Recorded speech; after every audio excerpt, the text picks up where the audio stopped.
How are you? How's it going? We start with information about what's happening in the world with these images released by United States Central Command. Well, very cinematic images, right? Of the parts of the operations they carry out, mainly in the Middle East. Operations in that Middle East region are conducted by land, air, helicopters, jets, armored vehicles, and tanks. What has happened this time? Well, it's striking that there's an attack against the radical group, the terrorist group Al Qaeda, an operation that was launched inside Yemen, and the United States claims that at least 5 members of that group have been eliminated. Well, here's what is known at this moment. First of all, on the map, we can see where Yemen is located, which is very familiar to the community that usually joins us. They know exactly where Yemen is. And in this area, we know that the Houthis operate. Suddenly, we forget that Al-Qaeda has operations in different parts of the Middle East, including parts of Asia and parts of Africa. So, well, from these areas, it's suddenly known that this group has been carrying out operations. The United States conducts an airstrike, killing at least 5 members, according to Yemeni security sources. The attack happened in the north, in Qablar al-Marashka, a mountainous area known as a haven for militants of the Al-Qaeda group in the Arabian Peninsula. Let's see how close it is to the Houthis, or how close it is to the constitutional government. Interestingly, Al-Qaeda, this group, has been linked to some leaders within the Sunnis. I mean, we'll get into the details in a moment, but let me just pinpoint which part it would be. It shows me an area in Saudi Arabia, and I'll explain why. There are other areas with the same name. Qablar al-Marashka has an area here and another area inside Yemen. The same people who operate within this area of Al-Qaeda are known to have connections with some billionaires who live in Saudi Arabia and in some oil-rich countries. That's where their sponsorships come from. They have always been accused of having some hidden networks there. These radicals operating in some areas are basically paramilitary groups, right? That suddenly create their proxy wars for them when they need it. Local sources still haven't identified who they are by name and surname. Let's say they haven't been given that yet. That information hasn't been given, right? But residents of the area report that there was indeed a United States attack against this group and that they were eliminated according to what they say. This group formed in 2009 after Yemen and Saudi Al-Qaeda branches merged.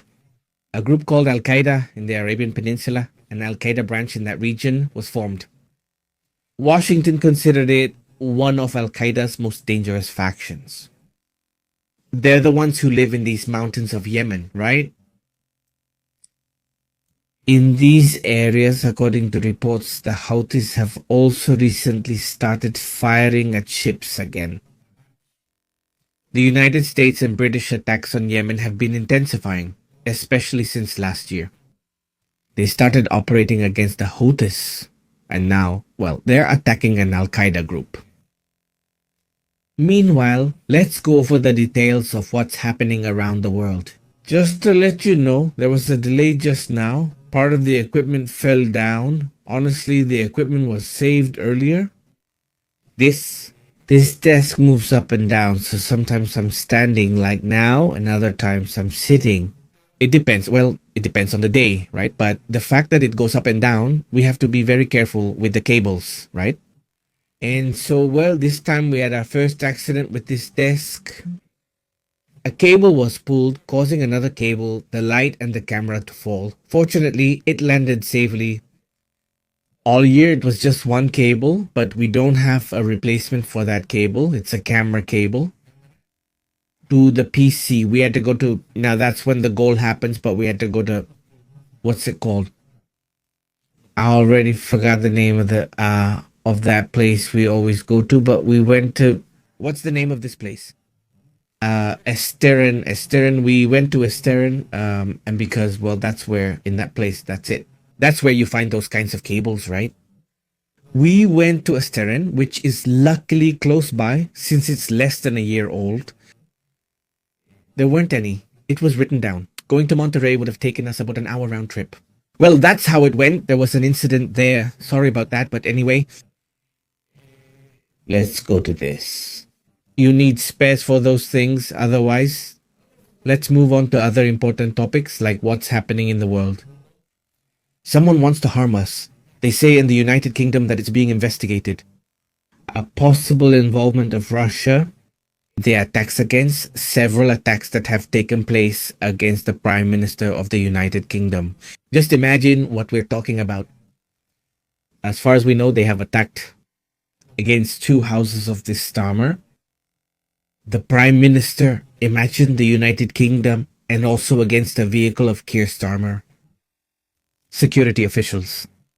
They are targeting 3 individuals accused of conspiracy to provoke a fire intended to endanger the Prime Minister's life. Imagine security officials, a topic that has been coming up a lot lately. Incidents, fires involving important personalities in politics. There was already one of a governor over there in the United States, you might remember. This time, the details. The thing is, the attack included 2 houses, one of them an old residence of Starmer, a car. In the West, it happened between the incidents between May 8th and 12th of this same month. That is in these last ones. In, let's say, these. There are already 3 men detained, according to reports from Roman Labrisnovich, Petro Polianok, and a Romanian also named Stanislav Carpicius. According to the accused, they had formed a conspiracy to try to put the life of the Prime Minister himself at risk.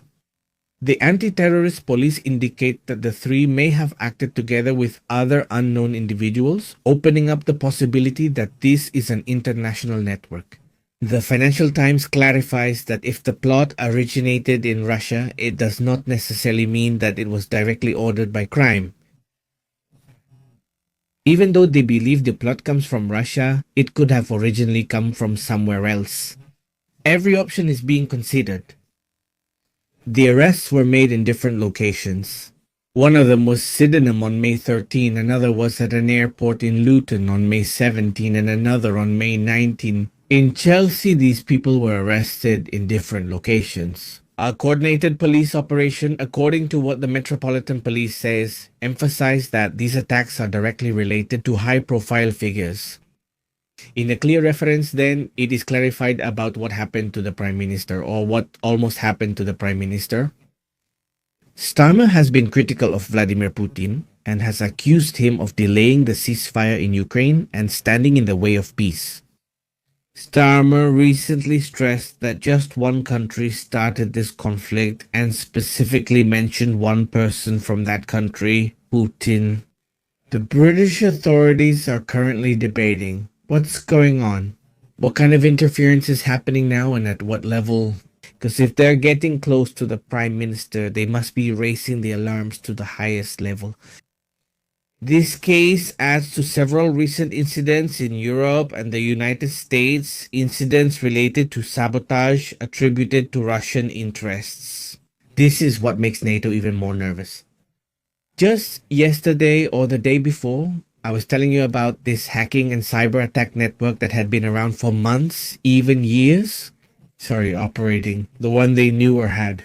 In fact, the active cameras were watching a lot of things, even inside Ukraine.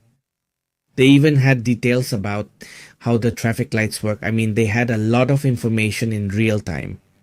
This obviously shows that there is still little security in NATO countries, including, even though it's not part of NATO, also Ukraine. It was also known that they had direct information. They're not just getting direct information from 2 or 3 countries. That's the issue with the matter of the United Kingdom. But right away, let's get to what's happening with this response from Donald Trump, from the Trump administration, to the strategic move that Greenland made recently. Greenland, how does it feel knowing the United States is about to invade? I'm nervous about them trying to take it by force, because what the United States has said is that they need it no matter what. They need Greenland for their geopolitical strategy. And obviously, Greenland doesn't want to be invaded. The United States is upset because now Greenland has opened its business with Europe to strengthen its security as well. and not be invaded by the United States. It's strange to discuss this, but that's what's happening.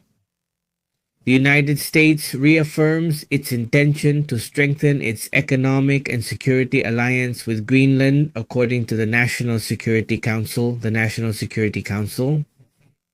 This statement comes right after Greenland made a 30-year deal with Europe regarding the export of certain minerals. More agreements are on the way. Despite the visit from United States delegations, Greenland's Minister of Mineral Resources, Naya Natasiel, told Reuters, he said the United States hasn't shown interest in direct investments. All the commotion hasn't increased direct investment in Greenland. That's like saying, well, they've talked a lot, they've said a lot, but it's not clear that they really want to invest. So it's also kind of like a complaint then. Well, part of what's happening too, well, changing the subject, the Venezuelan opposition members who were rescued at the Argentine embassy in Caracas have come out today to make a public broadcast. It's over there. On YouTube, you can see the 5 Venezuelan opposition leaders who are part of the campaign command with Venezuela. Collaborators, of course, Maria Corina Machado. Then they talk about all the experience, everything that happened. If you can check it out, because I think it's important. There was Pedro Urachurto, Claudia Macero, Humberto Villalobos, Omar Gonzalez, Magali Meda. In, well, this situation, well, what the country is going through, in that country lately, it hasn't been going on for years. But lately, I mean, what's happening now in this persecution that's getting even stronger against the opposition in Venezuela? So pay attention. Everything they're saying is really interesting. And if you can, go check it out. In the meantime, let's move on to other matters that don't stop. The protests in Panama, and now, well, there's a protest that's getting even bigger. This is because of the arrests of union members. They're going after the union members. According to what is known, thousands of people were already marching in Panama yesterday because of the rejection of the arrest of union members who have been promoting protests against the government of Jose Raul Molina. So, well, keep an eye on that issue because it continues to cause problems, right? This keeps creating complex situations for Panama. And we'll talk more about it later, right? Let's see how those issues develop. Hello, how have you been, Marcela? Good afternoon. Greetings to Edward Aracera Perla. How have you been? Very good. Jose Zarate, what's up? Lily Hostil, wow, it's been years since I saw you here. Great to see you. How have you been? Juan Carlos Marquez, Sol Garcia, Beatriz Alvarez. Well, to the whole community, thank you so much for joining us. And well, let's move on to another matter. Let's go to another important topic.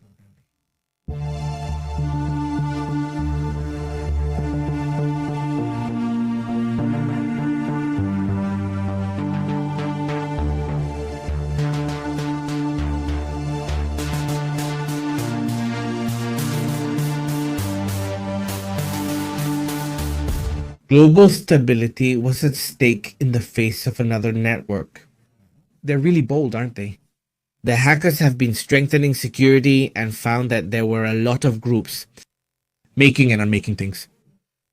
They have managed to dismantle another hacker network that, by the way, was also affecting things here in Latin America, including Mexico and Argentina. They were also, well, attacking, let's say, these groups. This group specifically has managed to dismantle, according to what they say, one of the biggest digital enemies, a group called Danabot, which had a global operation. According to reports, in this international operation, by the way, led by the Department of Justice United States, the FBI, they succeeded. The Pentagon itself was involved, but watch out, there were international agencies from many countries operating here. A movie-like operation. According to reports, these cybercriminals used malware a lot and also carried out targeted attacks. The operation was supported by Germany, the Netherlands, and Australia. Major tech companies also participated since obviously they are affected too, right? Amazon, PayPal, Scalar, Google itself, CrowdStrike, among other major companies were also there supporting Danabot. What this group of hackers did, this hacker network, was spread out in different parts of the world. They gained access to bank accounts, meaning they stole passwords to enter the bank and carry out transactions. Clearly, they were acting for themselves. They weren't going to deposit money for you, they were just stealing it. They stole cryptocurrencies, stole passwords and bank account access, cryptocurrency wallets, private files, used social engineering, fake websites, among many other methods. Danabot is considered a silent digital spy capable of controlling devices in real time and launching denial of service attacks, according to experts from ESET. The most affected countries in Latin America are Peru, Argentina, and Mexico, but there are other countries that were also affected. It is known that this group of hackers has been hitting Latin America since 2018. So it's been a while. They've been hitting these countries for about 7 or 8 years now. Who are the hardest hit in Europe? Poland, Italy, Spain, or Turkey? Also these malware commonly spread through malicious ads on fake websites offering free software, and that's where they came in. Experts recommend protecting yourself by keeping your systems updated, using antivirus software, and avoiding downloading programs from unofficial sources. The collaboration between authorities and private companies was key. To dismantle this network, and according to users, they say you should be especially careful with suspicious emails, deceptive messages, unreliable ads on the internet, and so on. Well, a bit of what's going on. The infrastructure of Danabot was completely dismantled, affecting hundreds of cybercriminals who were using different tools on the internet. They make evil plans, let's just say no. The problem with this, and now they do it differently, is that they destroy one cell, but they had 20 more cells, and that way it was impossible. They kept coming up again and again and again. What they've been doing in recent years is operating globally. So different countries come to an agreement, they share information, and at the same time, over the course of a few days, they operate and take down the entire network. It's years of work to be able to reach that level and take down these kinds of networks, right? So, that's one less network, right? It's incredible, honestly, what's been happening, and we can say that the international community dealt a strong blow to cybercrime. It's difficult but not impossible to avoid doing these kinds of things. I don't know if at some point something like that could be done. Like how the international police is to Interpol, right? They have a section dedicated to cybersecurity. But if Interpol's budget is small, handling global cybersecurity would be challenging. Because they're really something else. I mean, the hacker, the group, he might be living in North Korea. But they operate in other countries and never really have any legal problems. If their network gets taken down in one country, they just move and operate in another country. They always look for countries with low security and with more or less good income levels. Where there are people making transactions, where there are people, that's where they start trying to operate. It's tremendous and very interesting. Let's move on to other important topics.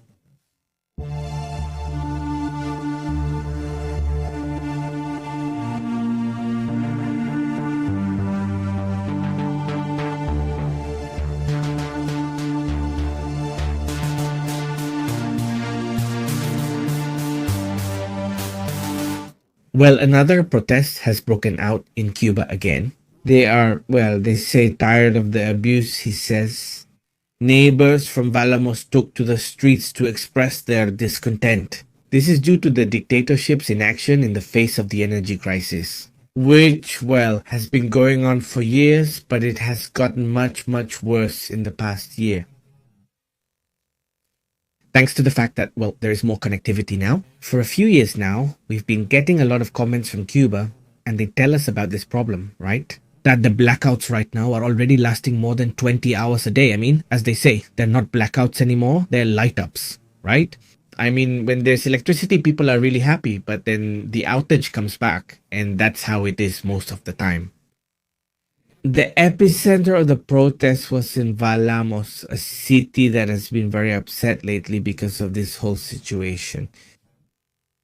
The situation is what people are experiencing. We could say it's been a series of blackouts, especially throughout 2025, although 2024 was also very tough when it came to blackouts.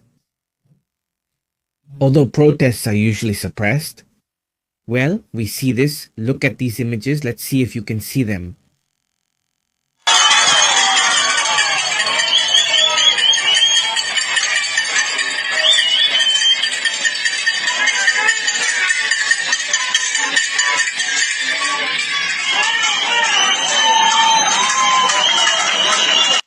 Well, from different Twitter accounts, Cubans are posting and asking people to please share what's happening on different networks.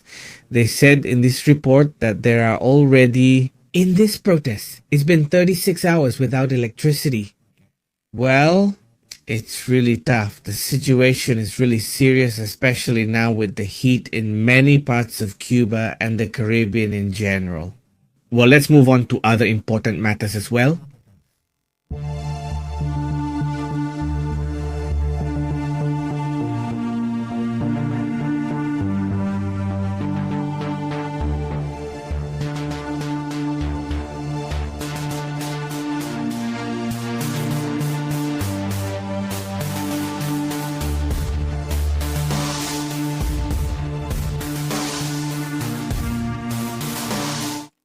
All right, let's move on to the comments.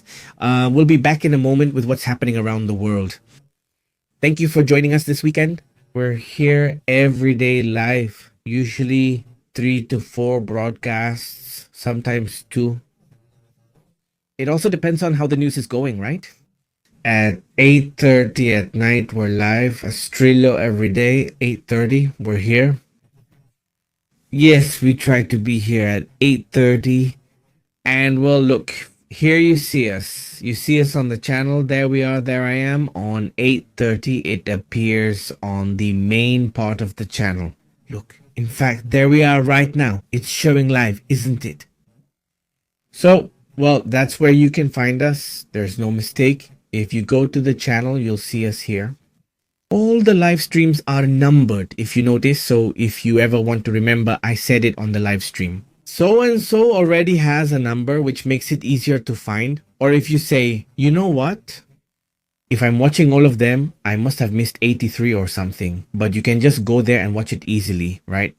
So, well, that's also something to mention, right? Especially for those who are new, those who don't know the channel very well. Greetings, Varitas. Hello to Argentina. How are things there? Anyway, just to tell you that we've had tremendous heat here in the last few days, but not in the last 3 days. The last few days have been very pleasant, showing 31 degrees. And well, we're happy, right? It's not raining. In fact, it's now official that in this country, let's say the rainy season has begun. Right? That's great. We really need it, says Eddie on the animal wheel. Humans are the most dangerous and destructive animals. A mouse or a cockroach would never set traps for another mouse. And the same goes for cockroaches. A cockroach is a cockroach. Order's a thing. Look, Eddie is right, and I agree with you. But I also liked the other day when someone mentioned to us an essay by Ortega y Gasset from way back in the 1800s. And look, I got it in PDF and I read it.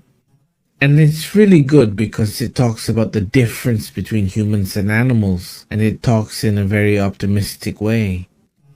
It's interesting that sometimes we see the negative side, and that's why I say I agree with you, but we also have to look at the positive side of what we humans are.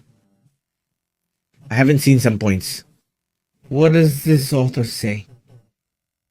I summarized it here for you in case the topic comes up again. Let me see if I have it in docs. To leave some points? But, well, no. Let's see. I didn't write it wrong, but I just can't find it. Or maybe I didn't save it. Maybe if you don't save, it saves automatically, right? It's Ortega y Gasset. No, I mean Ortega. Are you there? Is it there? Oh, it's due to the double S. Oh, maybe I'm spelling it wrong right now. Actually, no, but I can't find it. Look, I can't find it. I didn't save it down below. Honestly, it could be, yeah, it could be Chihuahua. Yeah, let's see. It says, if I don't see it, look, I don't see it. It's okay, Father, because he speaks. That human beings are basically not adapted to nature. By nature, we are not adapted to nature. Human beings. The big difference is that, right? Is it that we can't adapt to nature as it is? You can survive, or a little bit, but human beings are designed, they're made, let's say, to remake an area. And so to be able to live there, right? But even if you're a nomad, let's suppose, it's not just that they're nomads. Were they well adapted? Well, yes, they were adapted, but constantly, wherever they arrived, they had to readapt the area. Even if it was with these little cones like the native peoples, the indigenous peoples of North America did, who would put up these little cones. But with the same clothes, the same weapons, etc. We don't function well without that, right? We don't function at 100% like that. So, well, I was talking about the positive and negative sides of all this, and it was really nice. It's an essay. It's basically for reflection. Let's see if the person who recommended it to me, or whoever recommended it, brings it up to me again to comment on. If not, I'll find it later. I must have it somewhere. The PDF is interesting. It says, what, greetings. It also says, Jero, good afternoon. What's new? You told me about the mouse with the fungus at night. That's it. That's it. If we're doing this, it's at night. You're in, and here it is. We talk about it, what you find and what I find. And then we put it together and make a report, I hope. Interesting. And what's happening with this fungus, which is showing up in Utah and several other places? There are also alerts about this in Mexico, about the super fungi, right? That aren't eliminated with antibiotics, and suddenly, well, they cause problems. So we'll talk about it tonight with pleasure. Well, not so much pleasure because this whole thing is pretty creepy. But yeah, we're going to talk about it, obviously, right? So he says, how are you, Carlos Perez? Very good, Marino. How are you doing? He says mushrooms have guided him and are very interesting. What? This one? You start to wonder things. Who really rules the planet, right? Because, well, apparently it's us, but maybe it's actually the fungi who really do rule the planet without having to make such a fuss. These fungi, he says, they get eliminated directly. He says aliens, he says wake on you. Leonardo sends greetings to Argentina and asks how things are going, mentioning the bird flu and if everything is okay. Thank you very much, Leonardo. Well, it's still there, right? Well, it's advancing. They're still working on it. These strains, right? They keep emerging here and there. There isn't any new alert that I've seen except for the one in Brazil, which is really serious because of how hard it's hit them. Or it's going to hit us because it's going to affect many parts of the world in terms of egg and chicken prices, right? That too. Thank you very much, Wilbert. How have you been? Greetings to Costa Rica. Thank you so much for your support. By the way, we really appreciate the community that contributes to the channel, whether it's through memberships or through super chats. All of that really helps the channel a lot. And we really appreciate that, As the name says, the channel is basically about broadcasts, right? It's a channel that, yes, we also have short reports and shorts and all that. The short little videos, our main information offering, so to speak, is the live streams, right? And for those who are new, just so you know, that every day in every broadcast, unless something happens, there always is time for comments, right? There's always time to talk. We keep it short at this hour. If we go longer at night, it sometimes lasts just as long. All the reports, all the comments, and we get to a point where maybe that part wasn't interesting, right? So we started cutting it about 2 years ago, more or less. We started cutting the comments, and there were a ton of complaints that same day, like, where are the comments? Turns out a lot of people, the comments, well, apparently most people listen to all of them. So I said that's nice because it means that people are also interested in what the community comments, in the reactions, in all of that. That's really cool. I liked it a lot, Pepe. What do you know about Japanese manga? What does it say about a tsunami in Japan? July 5th manga. Oh, I mean a manga. I wasn't thinking about mangas and animes and all that. I haven't seen it. Do you know which manga it is? To ask my expert here, the mangas, my son, right? This one? The oldest really likes it, right? And the youngest seems to like it too, but yeah, they love all that stuff. So later I'll ask him to see if he knows about that manga, if the bottle. How have you been? Very good. Greetings. Juan Conejo says we have two octopuses as macroorganisms and fungi as micro, and between them we debate our existence. That's what Conejo says. Greetings. Eduardo says, they say the live shows are the best part, says Eduardo. Thanks, Eduardo. Greetings, says Perla, the manga creator. Did he hit him many times? I won't be in Japan on that date, luckily, says Perla. Greetings, Perla. I mean, he's already guessed 2 or 3 things, okay? Karim, how have you been, says Pepe. In Argentina, there were floods and 600 chickens died. This affects Argentina's agricultural production, says Karim. Greetings, Karim. I'll check that out. I did see about the storms they've had, but I didn't know the flooding problem had continued. It's actually 500,000 chickens. I said 600 before, but that sounded too low.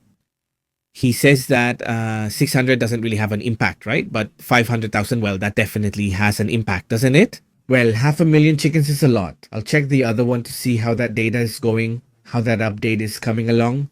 Well, you know what? Let's check it in the next broadcast in a few minutes. I think it's already shared and everything. So let's move on to that topic. There are already a series of reports that are ready. So let's go straight to that, right? Let's do that and meet again soon. Grab a coffee or soda and we'll continue shortly. Big greetings. See you in a few minutes.